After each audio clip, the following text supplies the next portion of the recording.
Friends, railway exams కోసం prepare అవుతున్న students కోసం రైల్వేకి సంబంధించిన అన్ని ప్రీవియస్ ఎగ్జామ్స్ నుంచి మ్యాథ్స్ క్వశ్చన్స్ని తీసుకొని చాప్టర్ వైజ్గా డివైడ్ చేసి వాటిని ఎక్స్ప్లెయిన్ చేయడం జరుగుతుంది. ఈ వీడియోలో మనం రైల్వేకి సంబంధించిన ప్రీవియస్ ఎగ్జామ్స్లో ఇవ్వబడిన టైమ్ స్పీడ్ డిస్టెన్స్ అనే చాప్టర్కి సంబంధించిన క్వశ్చన్స్ చేయబోతున్నాం. ఫస్ట్ క్వశ్చన్ అండి.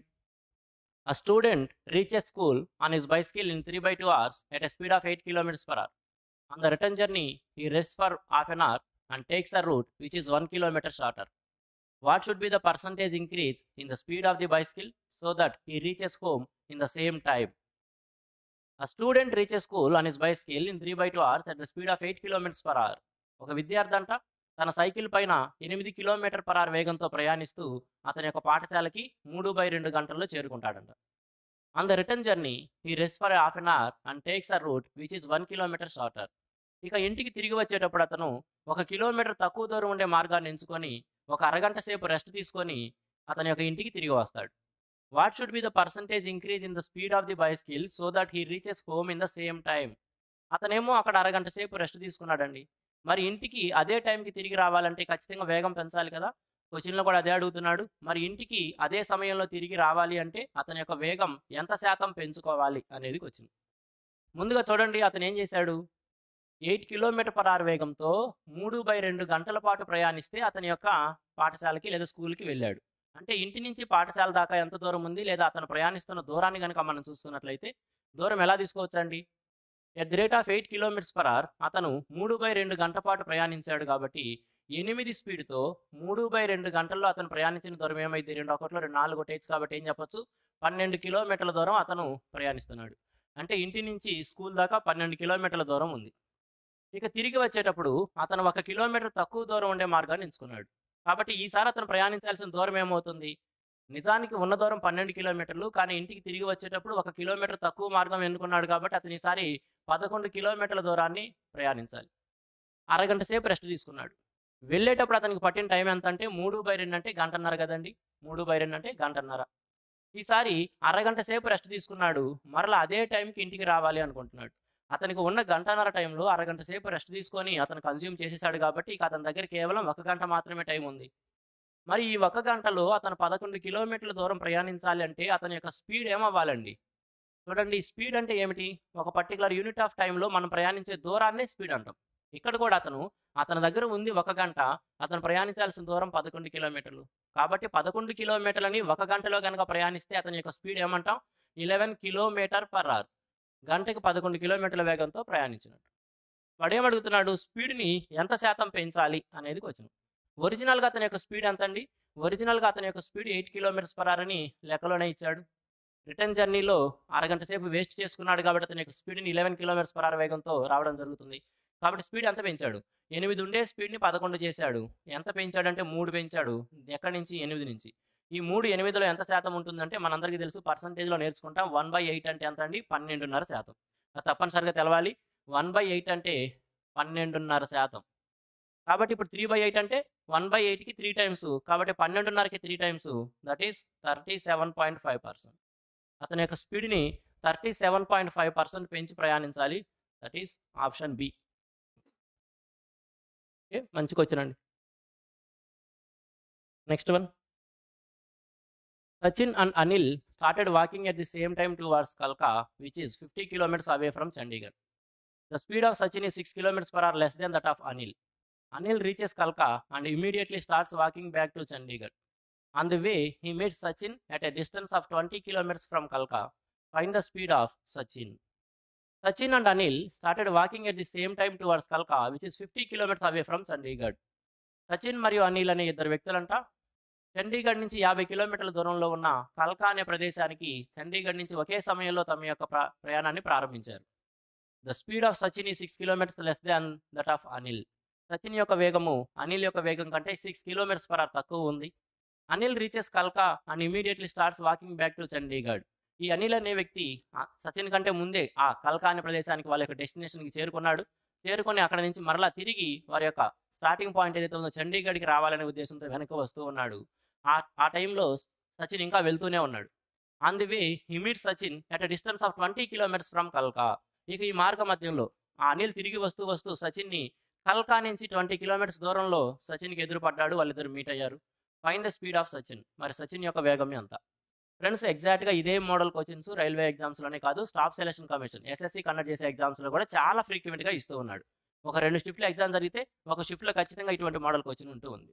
చాలా ఈజీగా చేయించండి దీన్ని, జస్ట్ రేషియో రాసుకుంటే సరిపోయింది. అయితే దీనికి సంబంధించిన కాన్సెప్ట్ ముందు అర్థం చేసుకుందాం.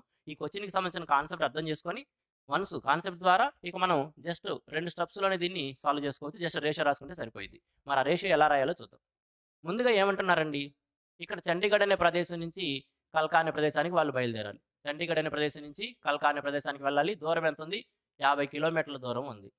ఇద్దరు కూడా ఇదే పాయింట్ నుంచి బయలుదేరుతున్నారు. ఇద్దరు కూడా ఇదే డైరెక్షన్లో వెళ్తున్నారు. ఓకే, కానీ వారి యొక్క స్పీడ్స్ తేడా ఉన్నాయి. ఒకే టైంలో ఒకే పాయింట్లో బయలుదేరి ఒకే డైరెక్షన్లో వెళ్తున్నారు. 50 కిలోమీటర్ల దూరాన్ని ప్రయాణించాలి. కానీ వీళ్ళిద్దరిలో సచిన్ కంటే అనిల్ యొక్క వేగం ఎక్కువ ఉంది. కాబట్టి ఏం చేశాడు? అనిల్ డెస్టినేషన్కి ముందు చేరుకుంటాడు సచిన్ కంటే.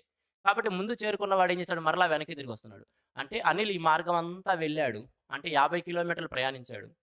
మరలా వెనక్కి తిరిగి వస్తూ ఉన్నాడు. మరలా వెనక్కి తిరిగి వస్తూ ఇందాకేమి ఇటు వెళ్ళాడు, ఈసారి ఇటు తిరిగి వస్తూ వస్తూ ఈ కల్కా నుంచి 20 కిలోమీటర్ల దూరంలో సచిన్ని కలిశాడు. అంటే ఇక్కడ కలిశాడు అనుకుందాం. ఇక్కడ నుంచి ఇక్కడ దాకా 20 కిలోమీటర్స్ దూరం ఉంది అనుకుందాం. ఇప్పుడు చూడండి, మనం టైమ్ స్పీడ్ డిస్టెన్స్ అనే చాప్టర్లో కాన్సెప్ట్ ఏం నేర్చుకుంటాం? ఎప్పుడైతే టైం కాన్స్టెంట్గా ఉంటుందో speed ratio is equal to distance ratio అవుతుంది కదా. ఎప్పుడైతే టైం అనేది కాన్స్టెంట్గా ఉంటుందో, అంటే సమయం అనేది సమానంగా ఉన్నట్లయితే speed ratio is equal to distance ratio కదా. అంటే వారి యొక్క వేగాలు ఎట్లా అయితే ఉంటాయో వాళ్ళు ప్రయాణించే దూరాలు, అంటే వాళ్ళు కవర్ చేసే దూరాలు కూడా అదే రేషియోలో ఉంటాయి. ఇక్కడ చూస్తే వాళ్ళిద్దరూ కూడా ఒకే టైంలో బయలుదేరుతున్నారు. కాబట్టి ఇక్కడ మీట్ అయ్యేదాకా వాళ్ళు తీసుకున్న టైం కూడా సేమ్ అండి. ఎందుకంటే ఇక్కడ వాళ్ళిద్దరు స్టార్ట్ అయింది ఒకే టైంలో, ఇక్కడ మీట్ అయిన దాకా కూడా వాళ్ళిద్దరూ కూడా ప్రయాణిస్తూనే ఉన్నారు వారి యొక్క సొంత వేగాలతో. కాబట్టి టైం కాన్స్టెంట్గా ఉంది. ఇక్కడ మీట్ అయ్యారు.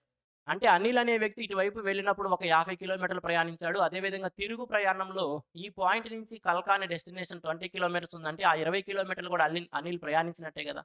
కాబట్టి ఆ 50తో పాటుగా 20 మొత్తం 70 ఏమో అనిల్ ప్రయాణించినట్టు. ఇక అతని యొక్క డెస్టినేషన్కి 20 కిలోమీటర్ల దూరంలోనే ఉన్నాడు సచిన్. కాబట్టి సచిన్ ప్రయాణించిన ఈ దూరం ఏమి చెప్పుకోవచ్చు అండి? మొత్తం 50 కిలోమీటర్లలో ఇంకా 20 కిలోమీటర్లు వెనకబడే ఉన్నాడు. కాబట్టి అతను ప్రయాణించింది కేవలం 30 కిలోమీటర్లు మాత్రమే. ఇప్పుడు ఈ కాన్సెప్ట్ని మనం ఈ డయాగ్రామ్ గీయకుండానే అర్థం చేసుకోవచ్చు. నెక్స్ట్ టైం నుంచి ఎలా అర్థం చేసుకోవాలి? ఉన్న దూరం 50 కిలోమీటర్లు. వేగంగా వెళ్తున్న ఎవరైతే ఉన్నారో, ఇక్కడ అనిల్ అని ఇచ్చాడు, ఓకే, మనం కాన్సెప్ట్ చెప్పుకుందాం. వేగంగా వెళ్తున్న వ్యక్తి డెస్టినేషన్కి చేరుకొని మరలా తిరిగి వచ్చే మార్గంలో డెస్టినేషన్ నుంచి ఎంత దూరంలో అయితే ఆపోజిట్ పర్సన్ని మీట్ అవుతాడో ఆ దూరం మొత్తం అతను ప్రయాణించినట్టు కదా. కాబట్టి 50 కిలోమీటర్ల దూరం ప్రయాణించాడు. అదేవిధంగా 20 కిలోమీటర్ల ముందు కూడా వచ్చాడు. కాబట్టి మొత్తం మీద 50 + 20 70 కిలోమీటర్స్ ఏమో అనిల్ ప్రయాణించినట్టు. ఇంకా డెస్టినేషన్కి 20 కిలోమీటర్ల దూరంలోనే ఉన్నాడు. కాబట్టి సచిన్ కేవలం 30 కిలోమీటర్లు ప్రయాణించినట్టు. కాబట్టి ఇది అర్థం చేసుకున్నట్లయితే ఇంకా నెక్స్ట్ నుంచి ఇటువంటి క్వశ్చన్ వచ్చినప్పుడు మనం ఈ డయాగ్రామ్ అంతా గీయాల్సిన అవసరం లేదు. ఎప్పుడైతే టైం కాన్స్టెంట్గా ఉందో వాళ్ళు ఏదైతే దూరాలు ప్రయాణిస్తారో distance ratio is equal to speed ratio. కాబట్టి ఇప్పుడు మనం అనిల్ సచిన్ ప్రయాణించిన దూరాలు తీసుకున్నట్లయితే అనిల్ ఏమో 70 కిలోమీటర్లు ప్రయాణించాడు, సచిన్ ఏమో 30 కిలోమీటర్లు ప్రయాణించాడు. రేషియో కాబట్టి ఏం చేయొచ్చు? 0 0 కొట్టేసి మనం 7:3గా తీసుకోవచ్చు. రేషియో కాబట్టి 7:3. ఏంటిదండి? డిస్టెన్స్ అయినా స్పీడ్ రేషియో అయినా ఒకటే. అక్కడ దూరాల నిష్పత్తి అయినా వేగాల నిష్పత్తి అయినా ఒకటే. మనకేమిచ్చాడు? Sachin 6 kilometre less than that of Anil. Sachin యొక్క వేగం అనిల్ యొక్క వేగం కంటే కూడా 6 కిలోమీటర్ల తక్కువగా ఉంది. ఇక్కడ అనిల్ యొక్క వేగం 7 యూనిట్స్ అయితే సచిన్ యొక్క వేగం 3 యూనిట్స్. రేషియో ప్రకారం 3 అనేది 7 కంటే కూడా ఎంత తక్కువ ఉందంటే కనుక 4 యూనిట్లు. కానీ లెక్కలో ఎంత ఇచ్చాడంటే 6కి సమానం ఇచ్చాడు. మనం ఎవరికి చెప్పాలండి స్పీడ్ ఆఫ్ ద సచిన్? అంటే రేషియో ప్రకారం 3 యూనిట్స్. రేషియోలోని 4 యూనిట్స్ 6కి సమానం అయితే మరి 3 యూనిట్స్ ఏమవుతాయి? 4ను 1.5తో మల్టిపుల్ చేసుకుంటే 6 వస్తుంది. కాబట్టి 3ని కూడా 1.5తో మల్టిపుల్ చేసుకుంటే 4.5 వస్తుంది. కాబట్టి ఏం చెప్పచ్చు? సచిన్ యొక్క వేగం 4.5 km/h. ఇది కాన్సెప్ట్ అర్థం చేసుకున్నాక ఇదంతా రాసామండి. ఇప్పుడు మనకు తెలుసు కాబట్టి ఇదంతా ఎరేజ్ చేయండి. మరలా అదే క్వశ్చన్ చదవండి. ఎందుకంటే చాలా ఫ్రీక్వెంట్గా ఈ మోడల్ క్వశ్చన్స్ ఇస్తూ ఉన్నాడు. మీరు రైల్వే ఎగ్జామ్స్కి అపీర్ అయినా లేదా స్టాఫ్ సెలక్షన్ కమిషన్ ఎగ్జామ్స్కి అపీర్ అయినా సరే ఈ మోడల్ క్వశ్చన్ చాలా రెగ్యులర్గా ఇచ్చేస్తున్నాడు. పేర్లు మారుస్తాడు, డిస్టెన్స్లు మారుస్తాడు అంతే. ఇప్పుడు మరలా కొద్దిగా క్వశ్చన్ చూడండి. ఇంక ఇదంతా చేయాల్సిన అవసరం లేదు కదా. చదువుకుంటాం మనము. 50 కిలోమీటర్ల దూరంలో డెస్టినేషన్ ఉంది. అనిల్ యొక్క వేగం స్పీడ్గా ఉంది కాబట్టి వాడు ముందుగా డెస్టినేషన్కి చేరుకున్నాడు. మరలా వెనక్కి తిరిగి వస్తూ డెస్టినేషన్ నుంచి 20 కిలోమీటర్ల దూరంలో సచిన్ని కలిశాడు. కాబట్టి ఈ అనిల్ అనే వ్యక్తి మొత్తం ప్రయాణించిన దూరం ఏంటంటే వీటి మధ్య ఏదైతే దూరం ఇచ్చాడో 50 కిలోమీటర్స్, ఈ 50 కిలోమీటర్లు ప్రయాణించాడు. అదేవిధంగా 20 కిలోమీటర్లు వెనక్కి వస్తున్నాడు కాబట్టి ఆ 20 కిలోమీటర్లు వచ్చాడు. కాబట్టి ఇప్పుడు అనిల్ ప్రయాణించిందేమో 70గా తీసుకోవచ్చు. ఇక సచిన్ ప్రయాణించింది ఏం తీసుకోవచ్చు? మొత్తం 50 కిలోమీటర్ల దూరంలో వాడు ఇంకా డెస్టినేషన్‌కి 20 కిలోమీటర్ల దూరంలో ఉన్నాడు కాబట్టి వాడు ప్రయాణించింది కేవలం 30 కిలోమీటర్లే కాబట్టి 70, 30గా తీసుకుంటే రేషియో ఏమైద్ది 7:3 రేషియో కాబట్టి 0, 0 క్యాన్సిల్ చేసుకోవచ్చు. ఈ రేషియో ఏంటిదండి? వాళ్ళు ప్రయాణించిన దూరాల నిష్పత్తి ఎప్పుడైతే టైం కాన్స్టాంట్‌గా ఉంటుందో డిస్టెన్స్ రేషియోనే స్పీడ్ రేషియో కూడా అయ్యిద్ది. కాబట్టి వాళ్ళిద్దరి యొక్క వేగాల నిష్పత్తి కూడా ఇదే అవుతుంది. ఇప్పుడు వాళ్ళిద్దరి యొక్క స్పీడ్స్ యొక్క రేషియో తెలుసు. మరి వాళ్ళిద్దరి యొక్క స్పీడ్ మధ్య డిఫరెన్స్ ఎంత ఇచ్చాడు? 6 కిలోమీటర్స్/అవర్ అని ఇచ్చాడు. కాబట్టి ఇప్పుడు 6 కిలోమీటర్స్/అవర్ కాబట్టి 7కి 3కి మధ్య డిఫరెన్స్ ఎంత? 4. ఆ 4 యూనిట్స్ వాల్యూ 6గా ఇచ్చాడు. 4 యూనిట్స్ వాల్యూ 6గా ఇచ్చాడు. మనం చెప్పాల్సిన సచిన్ యొక్క speed that is 3 units value ఎంత? 1.5 టైమ్స్ లాగా ఇది కూడా 1.5 టైమ్స్ దట్ ఈస్ 4.5 కిలోమీటర్/అవర్. ఈ విధంగా నెక్స్ట్ టైం నుంచి ఈ విధంగా చెప్పండి. ఇంకా డయాగ్రామ్ గీయడం అవన్నీ కూడా చేయాల్సిన అవసరం లేదు. ఇంకా నెక్స్ట్ టైం ఇటువంటి క్వెషన్స్ వస్తే ఇలా చెప్పాలి. Okay. Next one. Ramu can reach a certain distance in 30 hours. If he reduces his speed by 115, he goes 10 kilometers less in that time. Find his speed. Ramu can reach a certain distance in 30 hours. ఇన్లేండి అక్కడ 2 అనేది తీసేసుకోండి. Railway ఎగ్జామ్స్లో చాలా కామన్గా grammatical mistakes, punctuation mistakes, కొన్నిసార్లు లెక్కలే తప్పులు ఉంటుంటాయి, కొన్నిసార్లు ఆప్షన్స్ కూడా తప్పులు ఉంటాయి. అవి రైల్వే ఎగ్జామ్స్లో సర్వసాధారణం. కాబట్టి మనం అక్కడ ఆ క్వశ్చన్ యొక్క ఉద్దేశాన్ని మనం పట్టుకోవాలి. పట్టి ఆ ప్రెపోజిషన్స్ వల్ల మనం పొరపాటు పడకూడదు. Ramu can reach a certain distance in 30 hours. Ramu అనే వ్యక్తి అంట ఒక దూరాన్ని 30 గంటల్లో ప్రయాణించగలడు. If he reduce his speed by 115, ఒకవేళ అతను తన యొక్క వేగాన్ని 1/15వ వంతు కనుక తగ్గించినట్లయితే he goes 10 kilometers less in that time. అదే టైంలో అతను 10 కిలోమీటర్లు తక్కువ దూరం ప్రయాణించగలడంట. Find his speed. మరి అతని యొక్క వేగం ఎంత? ఫ్రెండ్స్ ఇక్కడ చూడండి, అదే టైంలో ఎప్పుడైతే టైం కాన్స్టాంట్గా ఉంటుందో అప్పుడు speed ratio is equal to distance ratio. Time మాత్రం అదే టైంలో అతని యొక్క వేగం కనుక 1/15వ వంతు తగ్గించుకున్నట్లయితే అంటే స్పీడ్ రేషియో ఎలా అవుతుందండి?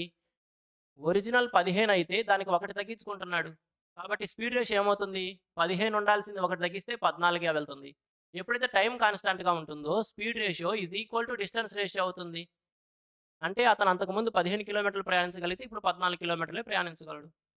ఓకే. ఏమన్నాడు అతను? He goes 10 kilometers less in that time. మనకి రేషియో ప్రకారం మాత్రం 15:14 తీసుకున్నాం. కానీ లెక్కలో ఎంత ఇచ్చాడంటే 10 కిలోమీటర్లు. ఆ రెండింటి మధ్య డిస్టెన్స్ మధ్య భేదం 10 కిలోమీటర్లు. కానీ రేషియో ప్రకారం 15కి 14 మధ్య డిఫరెన్స్ 1 యూనిట్. 1 యూనిట్ అనేది కనుక 10 అయినట్లయితే ఒరిజినల్గా వాడు ప్రయాణించే దూరం కావాలి మనకి. అది 15 ఏమైందండి? 150 కిలోమీటర్లు. వాడు ప్రయాణించే దూరం ఎంత? 150 కిలోమీటర్లు. దానికోసం ఎంత టైం తీసుకుంటాడంట? 30 గంటలు టైం తీసుకుంటాడు. కాబట్టి స్పీడ్ ఏం చెప్పొచ్చు? అదే 150 కిలోమీటర్ల దూరాన్ని 30 గంటల్లో వెళ్తున్నాడు కాబట్టి వాడి యొక్క వేగం 5 kilometers/hour. 5 kilometers/hour. ఎక్కడిచ్చాడు? Option B 5 kilometers/hour. Next one. A and B started driving simultaneously from point X to go towards Y. X and Y are 60 kilometers apart. A's speed is 4 kilometers/hour less than that of B. B, after reaching Y, returns and meets A at a point 12 kilometers away from Y. Find the speed of A. A and B started driving simultaneously from point X and to go towards Y. A మరియు B అనే ఇద్దరు వ్యక్తులంట X అనే ఒక point దగ్గర ఒకే సమయంలో బయలుదేరి Y అనే పాయింట్కి చేరుకోవాలని ప్రయాణాలు కొనసాగిస్తున్నారు. X and Y are 60 kilometers apart. ఈ రెండు ప్రాంతాలు ఏవైతే ఉన్నాయో అవి 60 కిలోమీటర్ల దూరాల్లో ఉన్నాయంట. A speed is 4 kilometers/hour less than that of B. A యొక్క వేగం B కంటే కూడా 4 kilometers/hour తక్కువగా ఉంది. B, after reaching Y, returns and meets A at a point 12 kilometers away from Y. B అనే వ్యక్తి తన యొక్క వేగం ఎక్కువ ఉంది కాబట్టి డెస్టినేషన్ ముందుగానే చేరుకున్నాడు. చేరుకున్న వ్యక్తి మరలా తిరుగు ప్రయాణంలో ఈ A అనే వ్యక్తిని వారి యొక్క డెస్టినేషన్ Y నుంచి 12 కిలోమీటర్ల దూరంలో మీట్ అయ్యాడు. Find the speed of A. మరి A యొక్క వేగం ఎంత?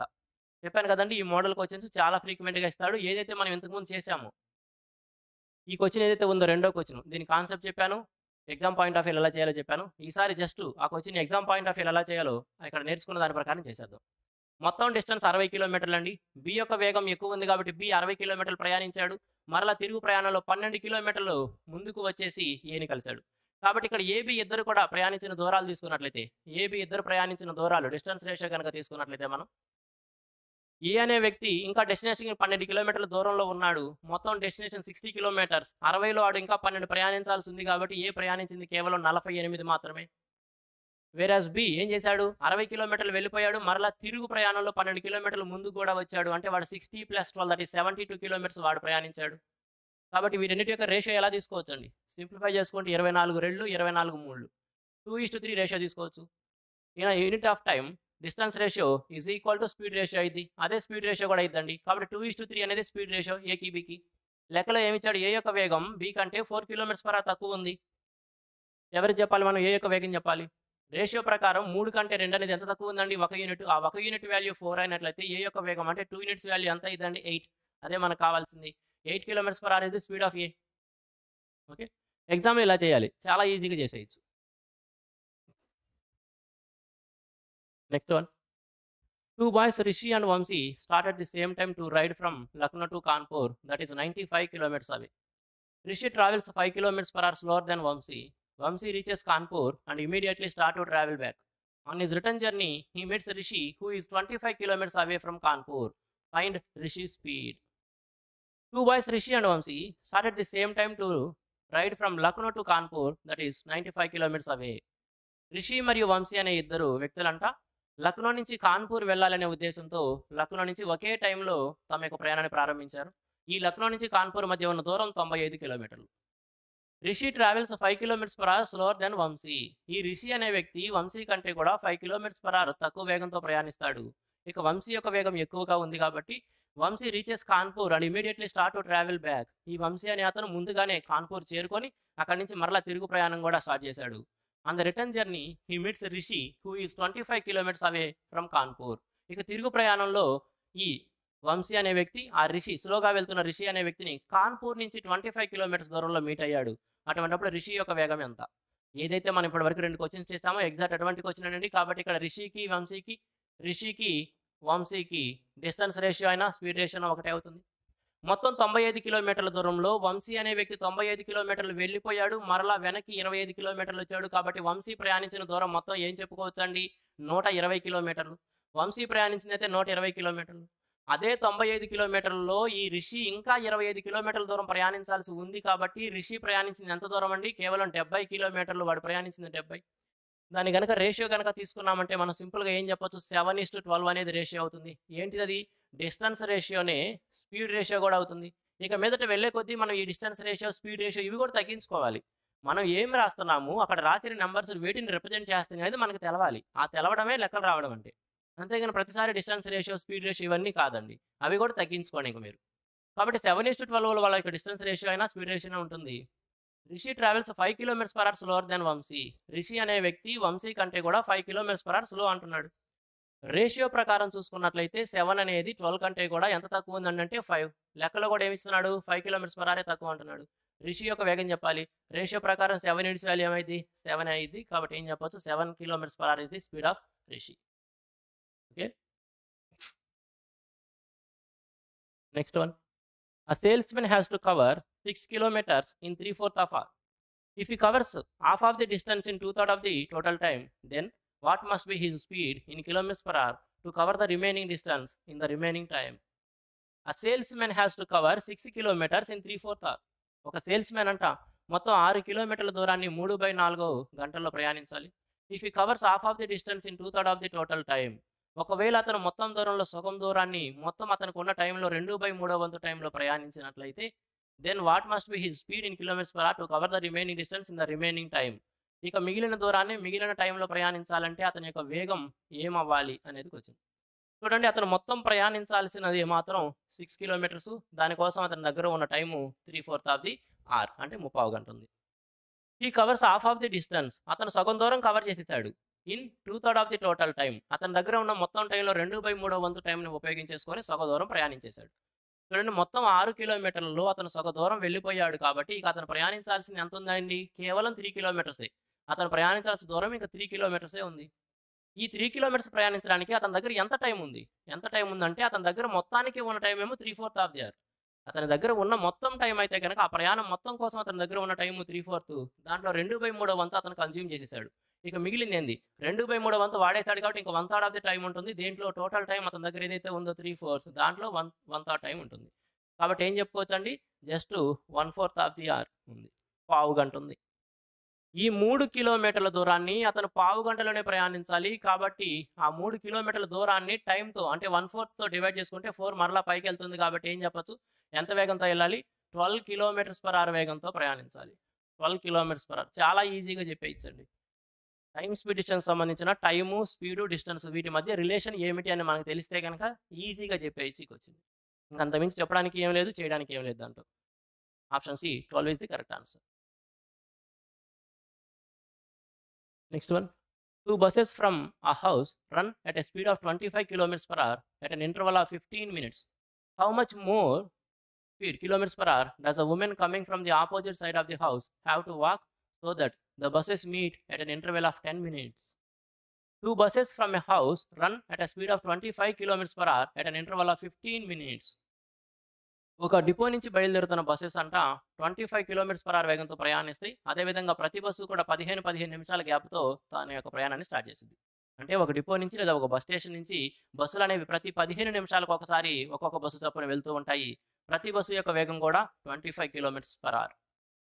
How much more speed does the women coming from the opposite side of the house have to walk that the buses meet at an interval of 10 minutes. How much more కాదులండి, how much speed. ఇక్కడ చెప్పాను కదా, railway ఎగ్జామ్స్‌లో grammatical mistakes చాలా ఉంటాయి. How much speed does a women coming from the opposite side of the house have to walk that the buses meet in interval of 10 minutes. మరి ఈ buses ఏదైతే దిశలో వెళ్తున్నాయో లేదా బస్ స్టేషన్ నుంచి వెళ్తున్నాయో దానికి ఆపోజిట్‌గా ఈ బస్సులకు ఆపోజిట్‌గా ఒక మహిళ వస్తూ ఉందంట. ఆమె మరి ఎంత వేగంతో వాటికి ఆపోజిట్‌గా ప్రయాణిస్తూ ఉన్నట్లయితే ఈ బసెస్ అనేవి ఆమెకి ప్రతి 10 నిమిషాల వ్యవధిలో ఒకటి తగులుతూ ఉంటుంది అని. తగలడం అంటే ఆమె డాష్ అవ్వడం కాదండి, ఆమె మీట్ అవుతూ ఉంటుంది అని. కాబట్టి ఇక్కడ చూడండి, ఈ కాన్సెప్ట్ కూడా చెప్తాను. ఈ మోడల్ క్వెషన్స్ కూడా చాలా తరచుగా ఇస్తూ ఉంటాడు. ఓకే. కాబట్టి దీనికి సంబంధించిన కాన్సెప్ట్ కూడా జస్ట్ చిన్న చిన్న కాన్సెప్ట్‌లు అండి ఇవన్నీ కూడా. ఒకసారి అర్థం చేసుకుంటే నెక్స్ట్ టైమ్ ఇటువంటి క్వెషన్స్ వచ్చినప్పుడు చాలా చిన్నది. ఇది కూడా జస్ట్ రేషియో ద్వారా చెప్పేయొచ్చు. ఓకే. సరే చూద్దాం చూడండి. ఇది బస్ స్టేషన్ అండి. ఇది బస్ స్టేషన్ అనుకుందాం. ఈ బస్ స్టేషన్ నుంచి ప్రతి 15 నిమిషాలకు ఒక బస్సు వెళ్తూ ఉంటుంది at the speed of 25 kilometres per hour. సరే ఆ 25 కిలోమీటర్స్ పర్ అవర్ వేగం కాసేపు పక్కన పెట్టండి. ప్రతి 15 నిమిషాలకు ఒకసారి బస్సు వెళ్తూ ఉంటుంది. ఈ బస్ స్టేషన్ నుంచి ఒక మహిళ కొంత దూరంలో ఈ పాయింట్ దగ్గర ఉంది అనుకుందాం. ఇక్కడ నుంచి బస్సు ఇలా వెళ్తుంది.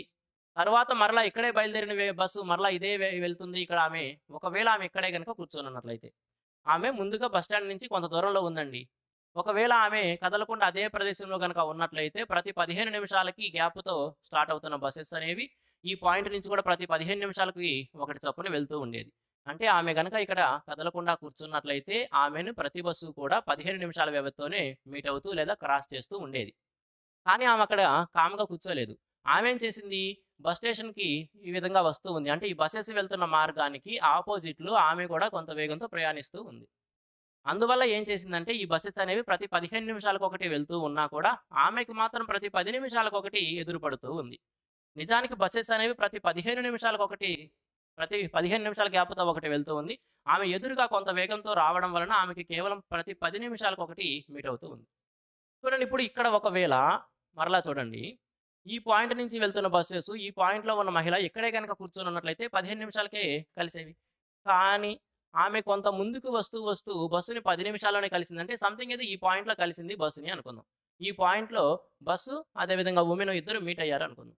అంటే ఇక్కడ స్టార్ట్ అయిన బస్సు ఇక్కడ దాకా వచ్చిన దూరం ఓకే. ఇక్కడ నుంచి ఒకవేళ ఆమె ఇక్కడే కూర్చొని ఉన్నట్లయితే ఇక్కడ దాకా 10 నిమిషాలు గడిచిపోయినాయి కదా! ఇక ఈ దూరాన్ని బస్సు 5 నిమిషాల్లోనే ప్రయాణించుండేది కదా! ఆమె ఇక్కడే గనక కూర్చొని ఉన్నట్లయితే ఇప్పటి వరకు 10 నిమిషాలు గడిచిపోయింది. ఇక 15 నిమిషాల వ్యవధితో ఒక బస్సు వెళ్తుంది కాబట్టి ఆమె ఇక్కడే కూర్చున్నట్లయితే ఆ బస్సు 5 నిమిషాల్లో ఈ దూరాన్ని ప్రయాణించి ఆమెను చేరేది. కానీ ఆమె ఎదురుగా ప్రయాణిస్తూ ఈ వచ్చిన దూరం ఎంత సమయం పట్టింది ఆమెకి అంటే 10 నిమిషాల సమయం పట్టింది. ఎందుకని? ఇప్పుడు బస్సులో ఆమె ప్రతి 10 నిమిషాలకు ఒకసారి మీట్ అవుతుంది కాబట్టి ఇక్కడ ఉన్నప్పుడు ఒక బస్సుని మీట్ అయింది. మరలా 10 నిమిషాల తర్వాత ఇక్కడ బస్సుని మీట్ అయిందంటే ఈ దూరాన్ని ప్రయాణిస్తానికి వుమెన్‌కేమో 10 నిమిషాల సమయం పడుతుంది. బస్సుకేమో 5 నిమిషాల సమయమే సరిపోయిద్ది. ఇక్కడ మనం అర్థం చేసుకుంటే ఆ డిఫరెన్స్ ఏదైతే ఉందో 15 నిమిషాలు మరియు 10 నిమిషాలు వాటి మధ్య డిఫరెన్స్ ఆ 5 నిమిషాల్లో ఈ 5 నిమిషాల్లో బస్సు ప్రయాణించగలిగిన దూరము 10 నిమిషాల్లో మహిళ ప్రయాణించే దూరానికి సమానం. 5 నిమిషాల్లో బస్సు ప్రయాణించే దూరము 10 నిమిషాల్లో వుమెన్ ప్రయాణించే దూరానికి సమానం. అంటే స్పీడ్ రేషియో ఏం చెప్పుకోవచ్చు, బస్సు యొక్క స్పీడ్ 2 ఉన్నట్టయితే కనుక వుమెన్ యొక్క స్పీడ్ దాంట్లో సగం ఉన్నట్టు. ఎందుకంటే బస్సుకి 5 నిమిషాలు టైం పడితే వుమెన్‌కి 10 నిమిషాలు టైం పడుతుంది. టైం డబుల్ పడుతుంది. కాబట్టి స్పీడ్ ఏమైంది, వుమెన్ యొక్క స్పీడ్ హాఫే ఉంది బస్సులో. అయిపోయింది క్వెషన్. అక్కడ మనం తెలుసుకోవాల్సింది అదేనండి. ఇంకా అంతకుమించి ఆ క్వెషన్‌లో కాన్సెప్టే లేదు. ఇప్పుడు నెక్స్ట్ టైమ్ నుంచి మరి ఈ క్వెషన్స్‌ని ఎలా చూడొచ్చు? నిజానికి బసెస్ అనేవి ప్రతి 15 నిమిషాలకు ఒకసారి వెళ్తూ ఉన్నాయి. ఆమె ప్రతి 10 నిమిషాలకు ఒకసారి చూస్తూ ఉంది. అంటే వాటి మధ్య డిఫరెన్స్ ఏదైతే ఉందో 5 మినిట్స్. ఈ 5 నిమిషాల్లో, ఈ 5 నిమిషాల్లో బస్సు ప్రయాణించే దూరాన్ని ఆమె ప్రయాణిస్తానికి 10 నిమిషాలు పట్టింది. మరి మనమేం చెప్పాలి? ఇప్పుడు టైమ్ రేషియో వచ్చేటప్పటికి టైమ్ రేషియో తీసుకున్నట్లయితే బస్సుకి, వుమెన్‌కి టైమ్ రేషియో తీసుకుంటే బస్సుకేమో 5 నిమిషాలే పట్టిద్ది. వుమెన్‌కేమో 10 నిమిషాలు. అంటే ఏం చెప్పొచ్చు? టైమ్ రేషియో 1:2 ఉంది. స్పీడ్ రేషియో ఏమైద్దండి? దానికి రెసిప్రోకల్‌గా 2:1 అయ్యిద్ది. అంటే బస్సు యొక్క వేగంలో సగ వేగం మాత్రమే ఆమెకుంటుంది. ఇంక ఇవన్నీ కూడా రాయాల్సిన అవసరం లేదు. ఇవన్నీ కూడా రాయగాకూడదు. మరి ఎట్లా చూడాలి ఈ క్వెషన్‌ని? ఇప్పుడు ఏదైతే కాన్సెప్ట్ చెప్పుకున్నామో, రేషియోస్ అనేవి చెప్పుకున్నామో అవన్నీ కూడా మన బుర్రలో ఉండాలి. మనం కాన్సెప్ట్ నేర్చుకుంటాము. అవన్నీ తెలుసుకున్న తర్వాత నెక్స్ట్ టైమ్ ఇటువంటి క్వెషన్ వచ్చినప్పుడు 5 నిమిషాల్లో బస్సు ప్రయాణించే దూరానికి మనిషి 10 నిమిషాలు తీసుకుంటుంది కాబట్టి ఆమె యొక్క వేగం బస్సులో సగం ఉంది అనే కాన్సెప్ట్‌ని తీసేసుకోవాలి ఈ క్వెషన్‌లో. కాబట్టి బస్సు యొక్క వేగం 25 కిలోమీటర్స్/అవర్ ఇచ్చారు కాబట్టి ఆమె యొక్క వేగం దాంట్లో సగం 12.5 కిలోమీటర్/అవర్ అయిపోయింది. ఓకే. నెక్స్ట్ టైమ్ నుంచి ఇటువంటి క్వెషన్స్‌ని ఇలానే చేయాలి. ఈ మోడల్ క్వెషన్స్ కూడా చాలా రెగ్యులర్‌గా ఎస్ఎస్‌సి ఎగ్జామ్స్‌లో ఇస్తాడు. రైల్వే ఎగ్జామ్స్‌లో కూడా ఇస్తున్నాడు. అదేవిధంగా కానిస్టేబుల్ ఎగ్జామ్స్‌లో కూడా ఇస్తున్నాడండి ఈ మోడల్ క్వెషన్స్. ఓకే. చాలా ఈజీగా చెప్పొచ్చు. నెక్స్ట్ టైమ్ ఇటువంటి క్వెషన్ వచ్చినప్పుడు మరలా మనం ఇంక ఇవన్నీ కూడా రాయకుండానే ఈజీగా చదువుదాం చూడండి. Next one. Preeti is going to Delhi from Rajdhani express which is running 6 minutes late. Driver increases its speed by 4 kilometers per hour. By doing this, the train arrives on the time at the next station, which is at a distance of 36 kilometers. Find the actual speed of the train. Preeti is going to Delhi from Rajdhani Express, which is running 6 minutes late. From కాదండి, in Rajdhani Express. Punctuation చాలా తేడా ఉంటాయి ఇక్కడ. Preeti is going to Delhi in Rajdhani express which is running 6 minutes late. Preeti అనే వ్యక్తి అంట రాజధాని ఎక్స్ప్రెస్లో ఢిల్లీకి వెళ్తూ ఉంది. ఆ రైలు వచ్చేటప్పటికి 6 నిమిషాలు లేటుగా నడుస్తూ ఉంది. Driver increases its speed by 4 kilometers per hour. By doing this, the train arrives on the next station on the time. చూడండి, ఎప్పుడైతే ఈ రైలు 6 నిమిషాలు లేటుగా నడుస్తుందో ఇప్పుడు ఏం చేశాడు డ్రైవర్ అనేవాడు ఆ రైలు యొక్క వేగాన్ని 4 కిలోమీటర్స్ పర్ అవర్ పెంచాడు. అలా స్పీడ్ పెంచడం వల్ల నెక్స్ట్ స్టేషన్కి ఆన్ ది టైం చేరుకుందంట. కరెక్ట్ సమయానికి నెక్స్ట్ స్టేషన్కి చేరుకుంది. What is the which is the distance of 36 kilometres per hour. 36 kilometres. ఇక నెక్స్ట్ స్టేషన్ అనేది 36 కిలోమీటర్ల దూరంలో ఉంది. Find the actual speed of the train. మరి ట్రైన్ యొక్క యాక్చువల్ స్పీడ్ ఎంత అనేది వచ్చింది. చూడండి, ఒక రైలు అనేది నిజానికి దాని యొక్క షెడ్యూల్ టైం కంటే 6 నిమిషాలు వెనకబడి ఉంది. కాబట్టి డ్రైవర్ ఏం చేశాడంటే 4 కిలోమీటర్స్ పర్ అవర్ వేగం పెంచాడు. అలా వేగం పెంచడం వలన ఒక స్టేషన్ నుంచి మరో స్టేషన్కి మధ్య ఉన్న దూరం ఏదైతే ఉందో ఈ 36 కిలోమీటర్ల దూరాన్ని ఆ టైము ఆన్ టైంలో చేరుకోగలిగింది. కాబట్టి ఇప్పుడు ఏం చెప్పుకోవచ్చు, ఇటువంటి క్వశ్చన్స్ని మనం బేసిక్గా సాల్వ్ చేస్తే కనుక ఈక్వేషన్ సాల్వ్ చేయాల్సి ఉంటుంది. కాబట్టి ఏం చేస్తామంటే ఆప్షన్స్ యొక్క హెల్ప్ తీసుకుంటుంటాం. అసలు ఎందుకు ఆప్షన్స్ యొక్క హెల్ప్ తీసుకుంటాం? ఒకవేళ బేసిక్గా చేస్తే ఏం చేయాల్సి ఉండేది చూద్దాం. బేసిక్గా చేస్తే ఏం చేయాల్సి ఉండేది? ప్రయాణించే దూరం మాత్రం అదే 36 కిలోమీటర్స్. అదే 36 కిలోమీటర్స్ ప్రయాణించాలి. కానీ ఒకవేళ ఆ ట్రైను ఒరిజినల్ వేగంతోనే, ఆ లేట్గా నడిచే వేగంతోనే వెళ్తూ ఉన్నట్లయితే ఎంత టైం తీసుకునేదంటే ఆ 36 కిలోమీటర్ల దూరాన్ని దాని యొక్క ఒరిజినల్ స్పీడ్ ఎస్తో వెళ్ళినట్లయితే ఇంత టైం తీసుకునేది. అలా కాకుండా వేగాన్ని 4 కిలోమీటర్స్ పర్ అవర్ పెంచడం వలన ఆ లేటు 6 నిమిషాలు కవర్ చేయగలిగారంటే 6 నిమిషాలు తక్కువ సమయం తీసుకుంది. కాబట్టి అదే 36 కిలోమీటర్ల దూరాన్ని వేగాన్ని 4 కిలోమీటర్స్ పర్ అవర్ పెంచి కనుక ప్రయాణించినట్లయితే అంతకుముందు పట్టే టైం కంటే కూడా 6 నిమిషాలు తక్కువ సమయం పట్టేది. ఇవన్నీ కిలోమీటర్లు, ఇవేమో టైం గంటల్లో రాస్తాం కాబట్టి ఇక్కడ టైంను కూడా మనం ఖచ్చితంగా అవర్స్‌లో రాయాలి. 6 నిమిషాలు అనే దాన్ని గంటల్లోకి మార్చుకుంటే 6/60 అంటే 1/10 అంటే 0.1గా రాసుకోవచ్చు. 0.1 0.1 ఇప్పుడు బేసిక్గా చేస్తేనండి ఈ ఈక్వేషన్ సాల్వ్ చేయాల్సి ఉంటుంది. కాబట్టి ఎగ్జామ్ పాయింట్ ఆఫ్ వ్యూలో క్వాడ్రాటిక్ ఈక్వేషన్ సాల్వ్ చేయడం అనేది టైం లాస్, అదేవిధంగా క్యాల్కులేట్ ఎక్కువగా ఉంటుంటాయి. కాబట్టి ఏం చేస్తామంటే ఇటువంటి క్వశ్చన్స్లో మన యొక్క అవగాహన ప్రకారం మీరు బాగా టైం స్పెడిషన్స్ నేర్చుకోనండి, బాగా ప్రాక్టీస్ చేసి ఉన్నట్లయితే అప్పుడు క్వశ్చన్ చదవగానే అర్థమవుతుంది మనకి ఈ క్వశ్చన్ ఆప్షన్స్ ద్వారా సాల్వ్ చేయాలా, బేసిక్గా చేయాలా అని. ఇటువంటి క్వశ్చన్స్ని మనం ఇప్పుడు ఆప్షన్స్ ద్వారా సాల్వ్ చేయాలి. ఇక్కడ 4 ఆప్షన్స్ ఉన్నాయి కాబట్టి 4 ఆప్షన్స్ని తీసుకొని 4 క్యాల్కులేషన్ చేయాలంటే చేయకూడదండి. అర్థం చేసుకోవాలి మనం. ఒరిజినల్ మనల్ని ఏమడిగాడు? Actual speed of the train అడిగాడు. లెక్కలో ఏదైతే అడిగాడో ఆప్షన్లో కూడా అదే ఇచ్చుంటాడు. లెక్కలో ఏదైతే అడిగాడో అదే ఇవ్వాలి ఆప్షన్లో. కాబట్టి ఆప్షన్లో ఇచ్చిన నెంబర్స్ ఏవైతే ఉన్నాయో అవి 4 కూడిన తర్వాత ఆ ఒరిజినల్ నెంబరు, అదేవిధంగా 4 కూడిన తర్వాత రెండు కూడా 36ని డివైడ్ చేసినప్పుడు వాటి మధ్య డిఫరెన్స్ 0.1 రావాలి. ఆ విధంగా ఆప్షన్స్ని మనం చూస్ చేసుకోవాలి. కొద్దిగా నంబర్స్ పైన అవగాహన ఉంటే చూస్ చేసుకోవచ్చు. ఇప్పుడు ఇక్కడ 20 తీసుకున్నాం అనుకోండి, ఒరిజినల్ 20 తీసుకుంటే కనుక 1.8 అవుతుంది. దానికి 4 కూడుకున్నట్లయితే కనుక వాటి మధ్య డిఫరెన్స్ 0.1 కాదు. కొద్దిగా మనకు అవగాహన ఉంటే ఆప్షన్ సి అనేది మన ఆన్సర్ అని అర్థం చేసుకోవచ్చు. ఎందుకని 36 కిలోమీటర్ పర్ అవర్ అనేది మన ఆన్సర్ అని అర్థం చేసుకోవచ్చు. ఎందుకని 36 కిలోమీటర్ని 36 స్పీడ్తో కనుక వెళ్ళినట్టయితే టైం ఎంత పట్టేది? 1 గంట పట్టేది. అదే 36 కిలోమీటర్ల దూరాన్ని 4 పెంచుకొని అంటే 36కి 4 పెంచితే గనక 40 స్పీడ్‌తో గనక ఎళ్తే 4 10లు 4 9లు కాబట్టి 1 మైనస్ 0.9 9/10 అంటే 0.9 కదా! వాటి మధ్య డిఫరెన్స్ ఏమైద్ది? 0.1 మనకు కావాల్సింది అదేగా. ఆప్షన్ సి అనేది ఆ ఈక్వేషన్‌ని లేదా ఆ కండిషన్‌ని సాటిస్ఫై చేస్తూ ఉంది కాబట్టి ఆప్షన్ సి మన ఆన్సర్ అని మార్క్ చేయాలి. ఎగ్జామ్ పాయింట్ ఆఫ్ వ్యూలో ఇటువంటి క్వెషన్స్‌ని ఆప్షన్స్ యొక్క హెల్ప్ తీసుకొని సాల్వ్ చేయడం వల్ల టైం సేవ్ చేసుకోవచ్చు మనం. Okay. Option C correct answer అని చెప్పొచ్చు. మనకు అవగాహన లేకపోతే ఏం చేస్తారంటే అప్పుడు మీరు ప్రతి ఆప్షన్‌ని పెట్టుకుంటూ వెళ్తారు. అట్లా అక్కడ కూడా టైం లాస్ అవుతాం. ప్రతి ఆప్షన్‌ని పెట్టి చెక్ చేసే కంటే కూడా బేసిక్‌గా సాల్వ్ చేయడం ఇంకా ఈజీగా ఉంటుంది అటువంటి కేస్‌లో. కాబట్టి కొద్దిగా మనం పెంచుకోవాలి. ఎబిలిటీ పెంచుకోవాలి. లెక్కలు బాగా చేస్తూ ఉంటే ఏ నంబర్స్ వేటిని డివైడ్ చేస్తూ ఉన్నాయి, ఏది ఎక్కడ డివైడ్ చేసుకుంటే ఏమి రిజల్ట్ వచ్చిందనేది అర్థమవుతుంది మనకి. అన్నీ కూడా ప్రాక్టీస్ ద్వారా నేర్చుకోవాల్సిందేనండి. దానికంటూ థియరీస్ ఏమి ఉండవు.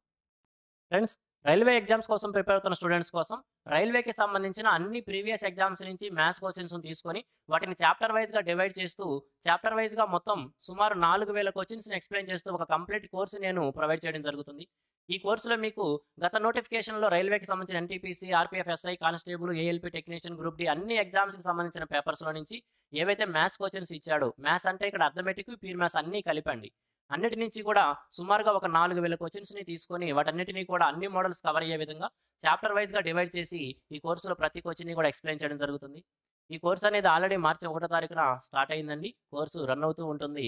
మొత్తం కోర్సు 3 నెలల్లో కంప్లీట్ చేస్తాను. డైలీ వీడియో అప్‌లోడ్ చేయడం జరుగుతుంది. ఇది ఒక రన్నింగ్ కోర్స్ అండి. మార్చి 1న స్టార్ట్ అయింది. డైలీ వీడియో అప్‌లోడ్ చేస్తూ మొత్తం 3 నెలల్లోనే ఈ కోర్స్‌ని కంప్లీట్ చేయడం జరుగుతుంది. రైల్వే ఎగ్జామ్స్ కోసం ప్రిపేర్ అవుతున్న ప్రతి ఒక్కరు కూడా తప్పనిసరిగా ప్రీవియస్ క్వెషన్స్ సాల్వ్ చేయాలండి. ఎందుకంటే 90% of the questions away models, అదే రెప్లికా క్వెషన్స్ మరలా ఎగ్జామ్స్‌లో వస్తానికి ఎక్కువ ఛాన్సెస్ ఉంటాయి. కాబట్టి రైల్వే ఎగ్జామ్స్ కోసం ప్రిపేర్ అవుతున్న స్టూడెంట్స్ ఎవరైనా ఉంటే గనక కోర్సులో జాయిన్ అవ్వచ్చు. కోర్సులో జాయిన్ అవ్వడానికి మనకి ఒక యాప్‌ని క్వాంట్ అప్సెస్ మన యొక్క ఛానల్ నేమ్‌తోనే ప్లే స్టోర్‌లో మీకు యాప్ దొరుకుతుంది. యాప్‌ని డౌన్‌లోడ్ చేసుకొని మీరు కోర్సులో జాయిన్ అవ్వచ్చు. ఫీజు కేవలం రూ. 1500 అండి. 1 ఇయర్ వ్యాలిడిటీ ఉంటుంది. మీకు రైల్వే ఎగ్జామ్స్ అన్నీ అయిపోయిందా కూడా 1 ఇయర్ వ్యాలిడిటీ ఉంటుంది. అదేవిధంగా కోర్సు ఫీజు కేవలం రూ. 1500 మాత్రమే. ఇక్కడ ఇచ్చింది నా యొక్క పర్సనల్ నంబర్ అండి. మీకు ఇంకా కోర్స్ నుంచి తెలుసుకోవాలన్నా లేదా ఇంకేమైనా డౌట్స్ తెలుసుకోవాలన్నా కూడా మీరు ఆ నంబర్‌కి కాంటాక్ట్ అవ్వచ్చు. కోర్స్ జాయిన్ అవ్వాలంటే యాప్‌ని ప్లే స్టోర్ నుంచి డౌన్‌లోడ్ చేసుకొని జాయిన్ అవ్వచ్చు. కోర్స్ ఆల్రెడీ రన్ అవుతుందండి. పర్సెంటేజ్ అనే చాప్టర్ కూడా అయిపోయింది. ఇప్పుడు టైమ్ స్పీడ్ డిస్టెన్స్ అనే చాప్టర్ కూడా చేస్తూ ఉన్నాం.